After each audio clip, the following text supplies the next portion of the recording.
Hello everyone, আশা করি যে যেখানেই আছো বেশ ভালো আছো এবং বাসাতেই আছো। আজকে আমরা কথা বলবো ষষ্ঠ শ্রেণীর অনুপাত নিয়ে। তো অনুপাত নিয়ে অনেকেরই অনেক মনে প্রশ্ন জেগেছে এবং অনেক সময় মনে হয় যে অনুপাত জিনিসটা বেশ কঠিন, কিন্তু আসলে কিন্তু একদমই না। তো আমার সামনে যারা বসে আছো আমি সবাইকে অনুরোধ করব, সবাই খাতা নিয়ে ঝটপট বসে যাও। আজকে আমরা ম্যাথ করব এবং সেই গণিতে আমরা শিখব কিভাবে আসলে অনুপাত করতে হয়। ওকে, তো আজকে আমরা এই কাজটি শুরু করার আগে আমি একটি গল্প দিয়ে শুরু করতে চাই, এবং এই গল্পের মধ্যেই লুকিয়ে আছে আসলে এই অনুপাতের রহস্য কি এবং কেন এই অনুপাত শিখে আমাদের লাভ আছে।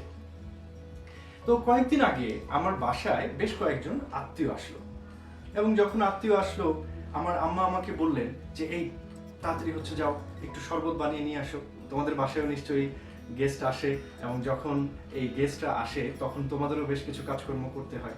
তো আমি পড়ে গেলাম মহা চিন্তায় যে আমি তো 1 গ্লাস শরবত বানিয়েছি, কিন্তু এই 5 জনের জন্য শরবত আমি কিভাবে বানাবো। সো তখন আমি চিন্তা করলাম আমার আম্মা কিভাবে শরবত বানাতো, আমি কিভাবে শরবত বানাতাম। তো আমি তখন চিন্তা করলাম যে 1 গ্লাস শরবত বানাতে আমি 3 কাপ পানি নিতাম এবং 2 চামচ চিনি নিতাম। তো তাহলে এখন এই 5 জনের জন্য কিভাবে আমি বানাবো। তো আমি তো মহা চিন্তায়। এরকম অবস্থায় আমি জিজ্ঞেসও করতে পারতেছি না আম্মাকে, কারণ আম্মা গেস্টদের সাথে কথা বলছে। তো আমি তখন চিন্তা করলাম কি করা যায় কি করা যায়। তখন আমার ছোট ভাই এসে বলল, ভাইয়া 5 দিয়ে গুণ করো। আমি বললাম 5 দিয়ে গুণ করব কিভাবে, এটাকে আবার 5 দিয়ে আমি গুণ করব। 2 চামচ চিনি আর 3 কাপ পানি, এটাকে কিভাবে 5 দিয়ে গুণ করি। তখন ও আমাকে বলল, ওকে, একজনের জন্য যদি 2 চামচ চিনি লাগে এবং 3 কাপ পানি লাগে, তাহলে তুমি যদি 5 দিয়ে এই প্রত্যেকটা সংখ্যাতে যদি গুণ করে দাও, তাহলেই তো তুমি পেয়ে যাবে যে তোমার কতখানি চিনি লাগবে এবং কতখানি পানি লাগবে। আমি তখন চিন্তা করলাম, বাহ, আমার ছোট ভাইয়ের তো বেশ ভালো বুদ্ধি, আমিও তাহলে করে দেখি। তখন আমি শুরু করলাম, ওকে, 2 চামচ চিনি লাগে এবং আমার গেস্ট সংখ্যা 5, তাহলে আমি কি করব, 5 গুণন 2, তাহলে আমার 10 চামচ চিনি লাগবে। ওকে, সো এবার আমার পানি কত লাগবে। তো আমার গেস্ট সংখ্যা 5 জন, তাহলে আমার পানি নিতে হবে একজনের জন্য 3 কাপ করে। তাহলে আমার 5 জনের জন্য দরকার টোটাল 3 গুণন 5, তার মানে 3 5 15। তাহলে আমি এই 15 কাপ পানি দিয়ে এবং 10 চামচ চিনি দিয়ে যেটি তৈরি করব, সেটি দিয়ে 5 জনকে 5 গ্লাস শরবত খাওয়ানো যাবে। তাহলে বিষয়টা মজার না? তাহলে আমরা জানলাম যে কিভাবে এই যে অনুপাত আমাদেরকে জীবনে কিভাবে সাহায্য করে, রাইট? তো আজকে আমাদের বইয়ে যে ধরনের কাজ দেওয়া আছে সেটি অনুপাতে আমরা কিভাবে নিয়ে আসব। আমরা অনুপাত থেকে কিভাবে অনুপাত বাড়াবো সেটি না, আজকে আমরা বের করব কিভাবে অনুপাত বের করতে হয়, বড় সংখ্যা থেকে ছোট অনুপাত কিভাবে তৈরি করতে হয়। ঠিক আছে, সবাই রেডি? তাহলে এবার চলো আমরা আমাদের বইয়ে ফেরত যাই। এবার খুবই সহজ একটি অঙ্ক করব, যেখানে আমরা বের করব পিতা এবং পুত্রের ওজনের অনুপাত। তো প্রথমেই আমরা ধরে নেই শৌকত সাহেব, তার ওজন 30 কেজি এবং শৌকত সাহেবের পিতার ওজন 60 কেজি। তো এবার আমরা যদি বের করি যে শৌকত সাহেবের চেয়ে তার পিতার ওজন কত গুণ বেশি, সো তাহলে আমরা এই অনুপাতটি ধরার জন্য যেটি করব, ওপরে আমরা লিখব 60 এবং নিচে লিখব 30। তো এবার আমরা একটু চিন্তা ভাবনা করি যে 60 এবং 30কে আমরা কিভাবে ভাগ করতে পারি। ওকে, সো তাহলে আমরা যদি দেখি যে নিচে 30 রয়েছে, সো 30 যদি আমরা ভাগ করি, তাহলে 30কে আমরা 1 দিয়ে ভাগ করতে পারি, এবং 60কে যদি আমরা 30 দিয়ে ভাগ করি, তাহলে আমরা পাবো 2। এর অর্থাৎ 30 দিয়ে যদি আমরা ওপরে এবং নিচে ভাগ করি, তাহলে আমরা অনুপাতটি পাচ্ছি 2:1। তাহলে অন্যভাবে বললে আমরা কিভাবে বলতে পারি, পিতার ওজন শওকত সাহেবের ওজনের চেয়ে 2:1 বা 2 গুণ বেশি। ঠিক আছে ব্যাপারটা? এবার আমরা আরেকটি প্রশ্নের সমাধান করব। এবার ধরে নেই এমন একটি ক্লাস যেখানে 50 জন ছাত্র আছে এবং 40 জন ছাত্রী আছে। এখন এটি রহিমকে বলা হলো যে রহিম, তুমি বলো তো যে এটির ছাত্র এবং ছাত্রীর অনুপাতটি কত হবে? তো তখন রহিম কি করলো? রহিম চিন্তা ভাবনা করলো, ওকে তাহলে সবচেয়ে বড় সংখ্যাটি কোনটি সেটি আগে আমরা বসাই। তো রহিম কি করলো? ওপরে বসালো 50, অর্থাৎ ছাত্রের সংখ্যা 50, এবং এরপর ছাত্রীর সংখ্যা 40। রহিম 40 নিচে বসালো। তো এইবার রহিম চিন্তা করতে থাকলো, আচ্ছা আমাকে আমার শিক্ষক শিখিয়েছিলেন যে আমাকে ভাগ করতে হবে। ভাগ করতে হবে কিভাবে? এমন একটি সংখ্যা দিয়ে ভাগ করতে হবে যেটি উপরের সংখ্যাটিকেও ভাগ করা যায়, নিচের সংখ্যাটিকেও ভাগ করা যায়। অন্য উল্টাপাল্টা সংখ্যা দিয়ে কিন্তু ভাগ করলে চলবে না। তো রহিম তখন দেখলো, আমি যদি 10 দিয়ে ভাগ করি তাহলে 40কে ভাগ করা যায় এবং 4 বার ভাগ করা যায়, এবং আমি যদি 50কে ভাগ করি 10 দিয়ে তাহলে 5 বার ভাগ করা যায়। সাথে সাথেই রহিম লিখে ফেললো, উপরে 5 নিচে 4। তাহলে রহিম এখন বলল যে এই শ্রেণীতে ছাত্র এবং ছাত্রীর অনুপাত 5:4। বাহ, খুব সহজ না বিষয়টা? এবার আমরা ভাবতে পারি যে তাহলে তো সবকিছুই এভাবে করা যেতে পারে।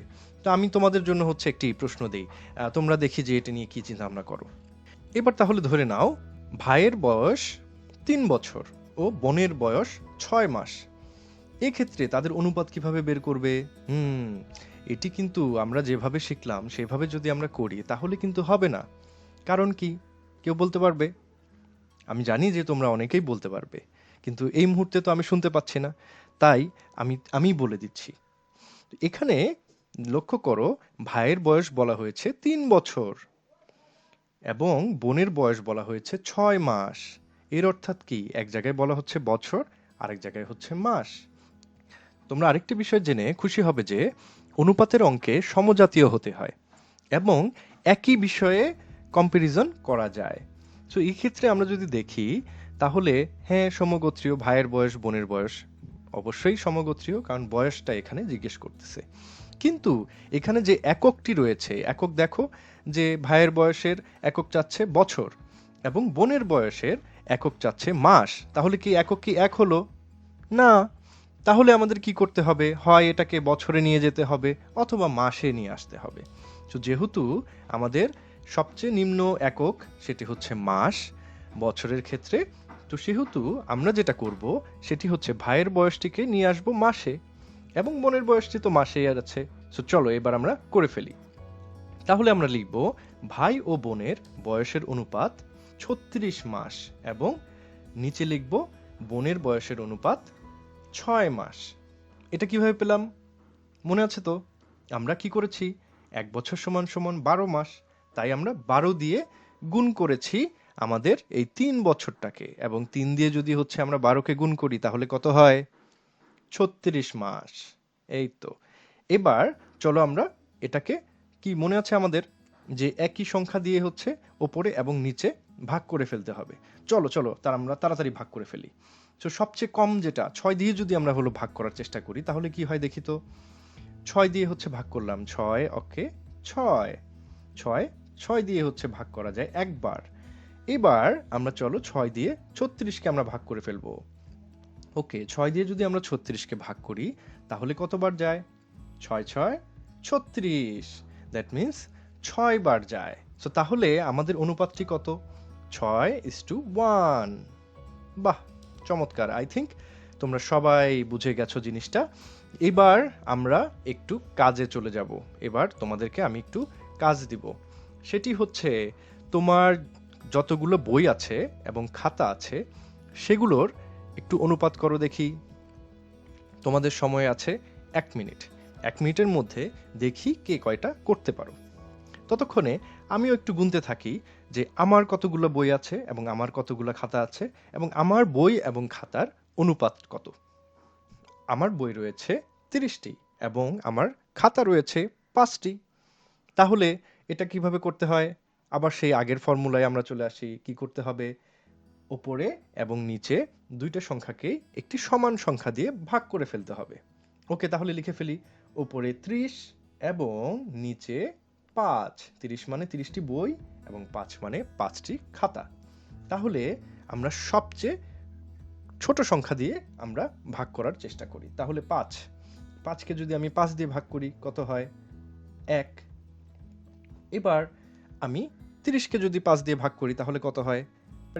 6 বার হচ্ছে আমাদের এখানে ভাগ করা যাচ্ছে। তাহলে আমার অনুপাত কত দাঁড়ালো? 6:1।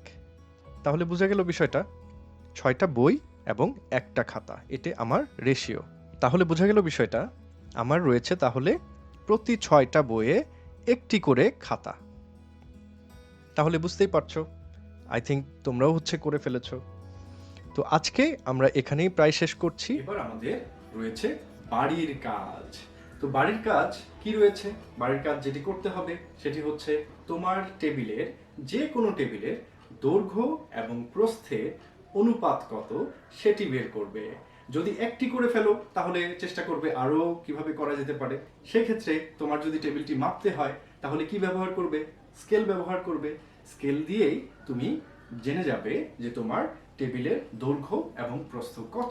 এরপর আমরা যেভাবে শিখলাম সেভাবে তুমি তোমার টেবিলের দৈর্ঘ্য এবং প্রস্থের অনুপাত বের করে ফেলবে এবং যথারীতি যখন এই কাজটি শেষ করবে তারপর মা বাবাকে দেখাবে, না হয় তোমার আত্মীয় স্বজনকে দেখাবে, এবং তোমার স্কুল যখন খুলবে তখন তুমি তোমার শ্রেণী শিক্ষককে দেখাবে। তো আজকে এখানেই শেষ করছি এবং যাওয়ার আগে বরাবরের মতোই বলে যাই, বাসায় থাকতে হবে এখন এবং হাত ধুতে হবে 20 সেকেন্ড ধরে। সাবান দিয়ে হাত ধুতে হবে কিন্তু, এবং এটি বিষয়ে কোনো অবহেলা কিন্তু করা যাবে না। তো আজকে এখানেই শেষ করছি। ভালো থাকবে সবাই। বিদায় সবাইকে।